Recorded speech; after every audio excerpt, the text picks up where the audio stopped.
Hey guys, Lost here, and today I'm going to play a couple of different mods for Hearts of Iron 4. I'm going to take a look about 5 to 10 minutes to show off some new mods, or some newer mods at least, maybe even just some mods I enjoy, and take a look at them, show them off, and let you guys have a little look at them so you can see what they're all about. Hope you guys enjoy.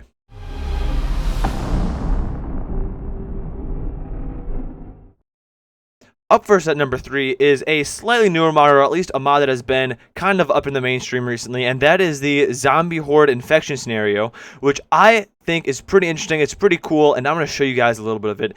It will allow you to take control of a zombie horde either in Europe or a zombie horde over in the Western Hemisphere. Each one, you can control and devour all the countries in your way. So I am now playing as the Zombie Horde. I have played a little bit as the German Reich against the zombie infection, and I was fairly successful in taking most of France, and I took most of Poland while, fending off the zombie horde. So now we're going to see how this is going to work. I have a lot of units. I have a just absolute ton. I don't think they'll be using any weapons, so I don't think this is going to be very relevant. But, I mean, we can obviously still research some things. So I'm just going to kind of start off, and let's see how much we can take. So I'm at war with, I imagine, almost everybody else. So let's just put a front line here.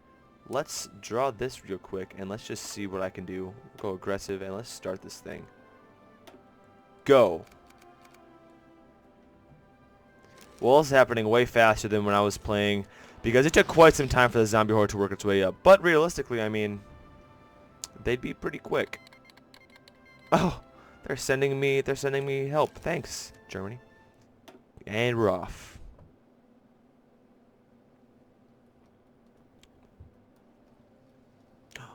Yes, go there, go there. Zombies can swim, right? Alright, let's read this. If you are seeing this, I hope you're having fun playing zombies. What you are seeing now is the way I program zombies to declare war on countries in Eurasia. Basically, when you annexed the country 7 days ago, there is an event that declares war on other countries. That is what this event is. Anyways, enjoy the game. Thank you for your support. Brains.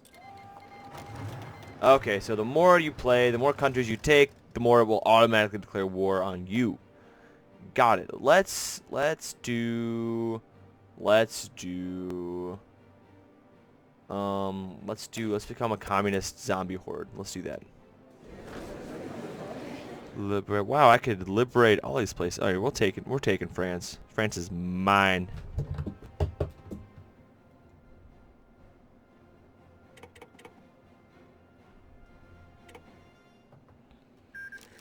France has been taken. Now we'll take this guy right here. And in we come to mainland France, or mainland Europe. We're taking the rest of Europe. Here we go. How's the United States doing? The United States is about 50%, if not a little more, taken, if we're not including Alaska. So there we go, Belgium. What happens if you puppet? I'm kind of curious as to what. We'll take that. Take that. I want to puppet that, and we're just going to take that. I just want to know what will happen if I puppet them. I mean, probably nothing. It'll probably just be, Okay, well, he shouldn't be there. Whatever. We will clean that up later. Alright, so the Soviet Union has capitulated, and I am going to hopefully take all of their states. Bam. It's all mine. It belongs to the zombie horde now. So let's take a look at the state of the world now that some of the major factions have fallen. All of Africa is completely mine. That is a subjugated state, which I wanted to see what would happen if a zombie subjugated the territory, and they're just fascists, so that's it. The United States is on the brink of defeat.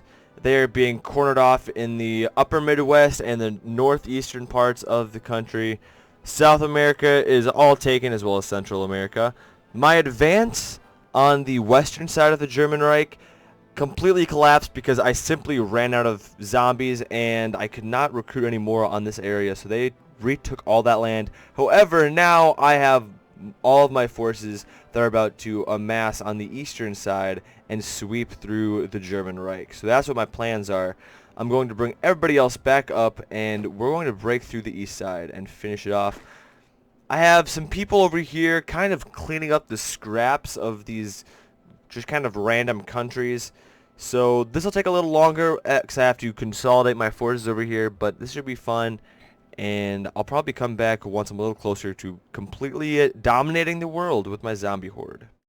So this is actually as far as I'm going to go with the zombie mod. I hope you guys got a good look at what this mod is all about. If you have not played it already, hopefully now you kind of have an understanding in case you actually do want to go play it.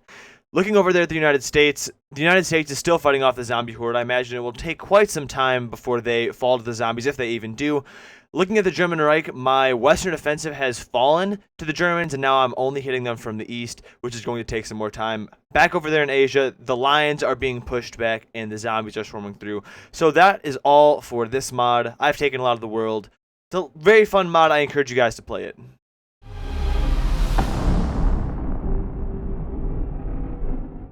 Alright, so this next mod is actually one of my personal favorites, mostly because I have played this one quite a bit.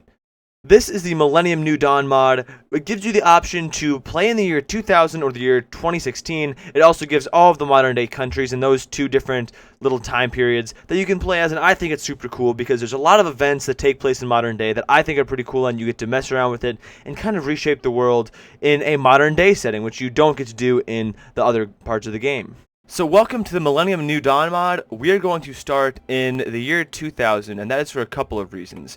Because I will be playing as China. Now, if I ever hope to go up against the United States and any of those European countries, the year 2000 is when they have the fewest countries in NATO, so that's what I think will give me the best shot at taking over the world. So here I am with China, and this is kind of my game plan. At some point, I'm going to want to get Russia on my side. Now, whether that means making them communist and turning them back into the Soviet Union, or even if that means annexing them, I want Russia on my side. However, I kind of want to wait because if I turn them into the Soviet Union, they will probably go to war with Europe and the United States pretty soon, and they will be overrun almost every time. Because it's happened to me quite a few times where they have been overrun, and it kind of puts me in a tough situation. So I am going to set up the game. And yeah, I'll be right back.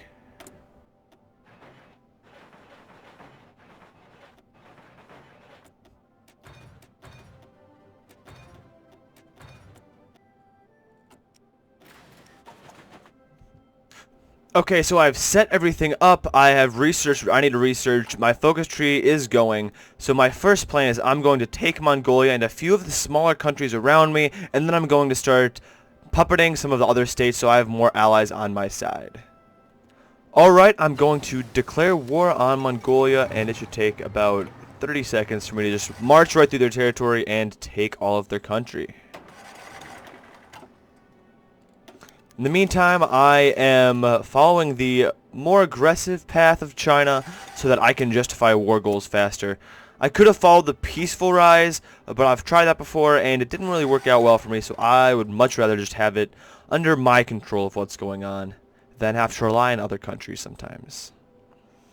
Otherwise, I am going to try and obviously mobilize myself, make myself a much larger power in the world, and I'm going to take Mongolia for now. I'm probably going to take Vietnam, Laos, Thailand, Cambodia, and maybe this guy right here. And then everybody else to the west I'm going to puppet, is what I'm thinking. China, I think I'm going to start... Not China, Russia, I'm going to start... Actually, I think I'm going to wait on boosting its popularity, because like I said, if it turns to the Soviet Union, it will start a war with NATO, and then I will lose a giant ally very fast. Alright, there goes Vietnam. Like I said, it took a little longer than I would have hoped or would have liked, but I've got these two countries down. I think I'm going to go after these three now, and then I will set my sights on the west. I will probably wait on India because the last time I attacked India, they joined NATO and World War III started. So let's take a quick look here at what I'm doing on my focus tree. I've followed all of this path, so my declaring war should be much easier now. These pretty much won't usually work just because they won't listen to my claims and the U.S. will just get angry. And we don't want to do that yet. So we are going to build up our infrastructure and our industry so that we can become an economic powerhouse. Alright, so I just joined Russia's faction. I would have liked to make my own, but me joining that will be just fine. So that is a good sign. Hopefully that means we won't have to make it communist, which means we should be able to dictate when we want to go to war and start World War III, rather than having them and having NATO go after Russia and dragging us with it. So I'm about to declare war on these two countries down here, and let's do this really quick. I'm not going to call my allies because that will just make things messy for them. Oh shoot, oh my goodness, I hope this doesn't start World War III. Oh, a lot of countries are joining NATO, guys. This isn't good. Come on, take these countries out quick.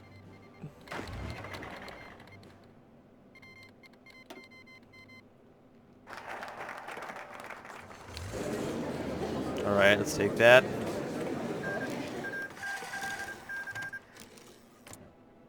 We'll just send them right in there. And let's go on to the next one there. Research pretty quick. Find what we have not researched yet that we can. There, that'll work.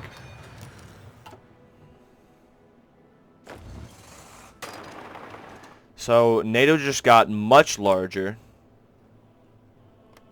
Let me take a look here. What factions NATO has? Okay, so basically most of Europe is now a gigantic iron wall of allied countries against us.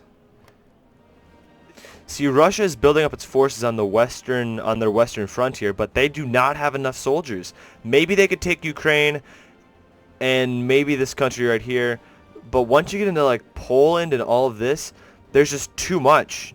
You know what I mean? It's just, they are really strong, especially when they're all allied, because then they'll just throw all of their forces to guard this entire western front. And unless you have a lot of nukes with the realistic nuke mod on, then I mean, it's a tough wall to break, I'm not going to lie.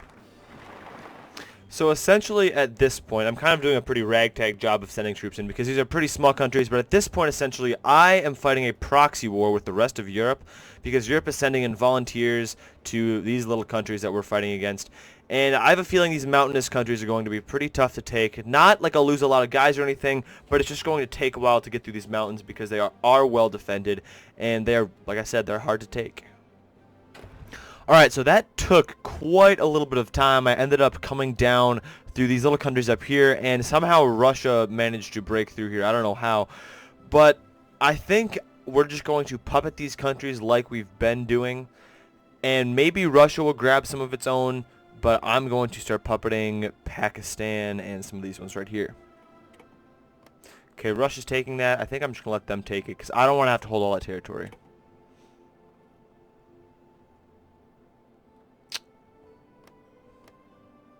There.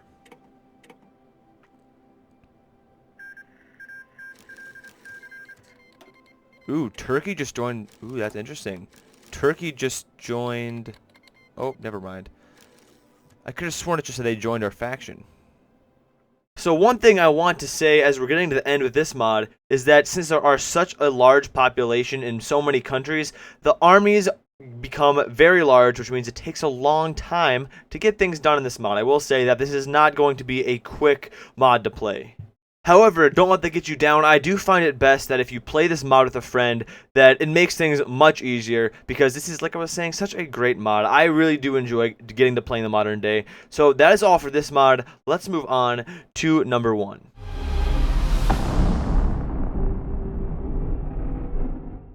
So when I was doing some of my other mod reviews for Hearts of Iron 4, people kept saying, hey, where's this one mod? Where's this one mod? Where is Kaiser Reich? Get Kaiser Reich and play it. It's a great mod. So you know what I did? I went out and I downloaded this mod right here, Kaiser Reich. Keep in mind, once things get started in game, I will not have a lot of time to catch my breath, so if things start to go a little quick, I apologize. So here we are with Kaiser Reich, truly one of the best mods, if I say so myself, for Hearts of Iron 4. Now, the world that this takes place in, if I haven't explained it already, this is essentially the Treaty of Versailles never happened. The German Empire still exists after World War I. It is now 1936, right before World War II would originally kind of the events would lead up to it, things like that. And the world is a much different place. Democracy is not spread across the world. The United States has many different political ideologies rather than, you know, a simply division between two parties. Communism is spread throughout Europe and through Great Britain. Russia still exists, however, it is not the Soviet Union which we've come to recognize this time period.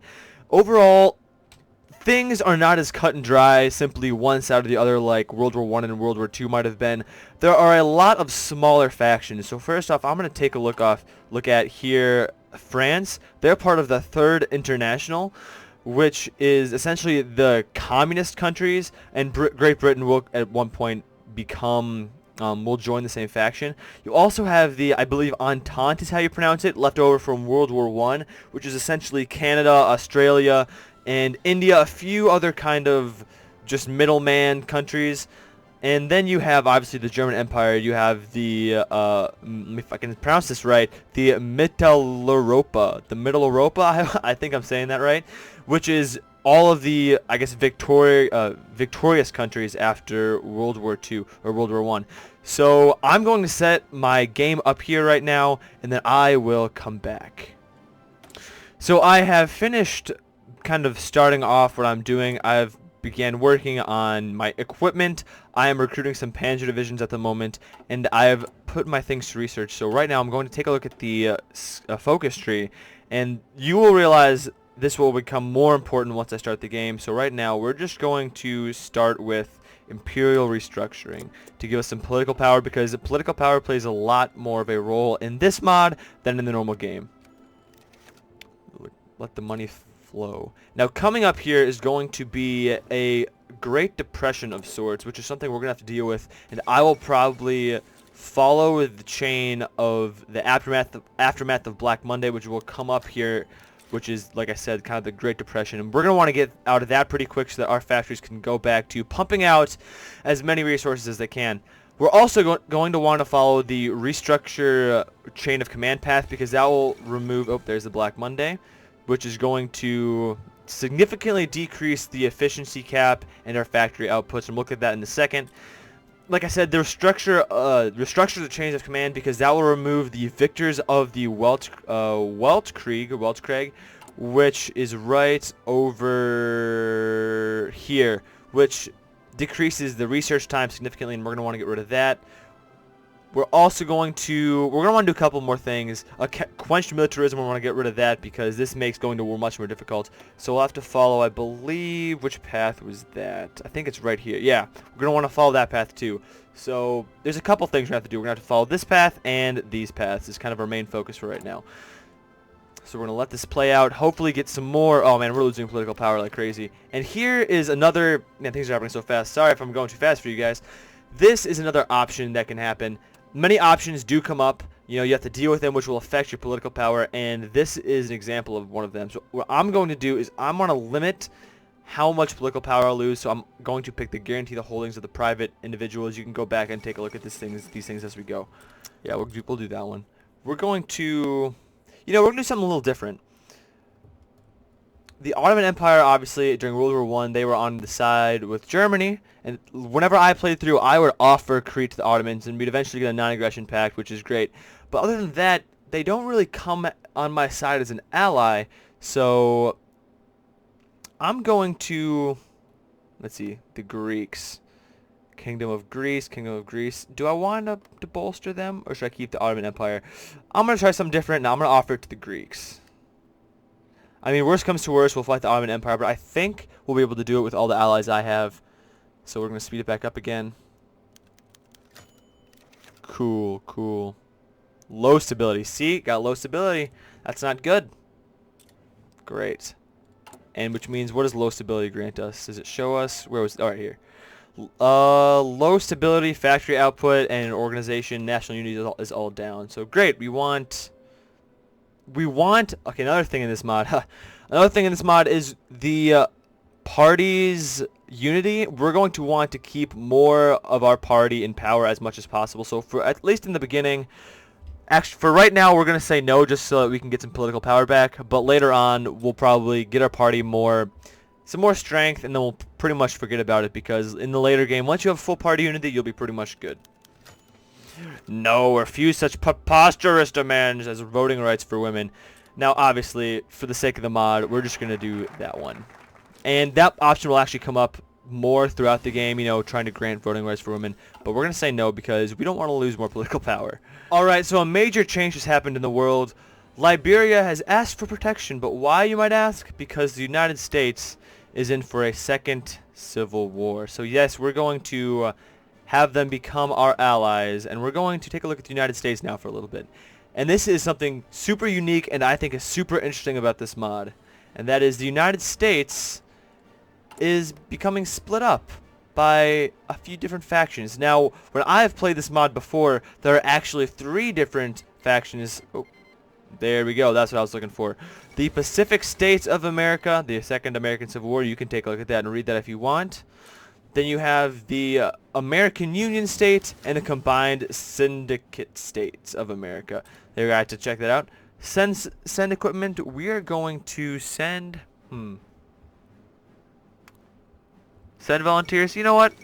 No. Because the longer the United States can stay out of our way, the better. I don't know if they will actually go to war with us, but they will at least be busy fighting each other. And it's something that's super interesting, like I was talking about all the different political parties, because there was no more spread of democracy into Europe after World War I. You know, it's been 20 or 30 years of these ideologies reigning throughout the world, and they've kind of seeped into America. And you'd be curious to think if it could actually happen again. Obviously, a civil war happened once. Could it actually happen on this scale? I'm not exactly sure, but it is definitely an interesting part of this mod that the United States is just completely split up with all of these different factions. So we're going to be getting to the end here. As you can see, I went to war with the Commune of France and essentially started the Second World War in this alternate timeline. So you can watch as I kind of get steamrolled and make a lot of bad military decisions. So I hope you guys enjoyed this video. Subscribe for more content like this. Hope you guys enjoyed. I will see you guys later.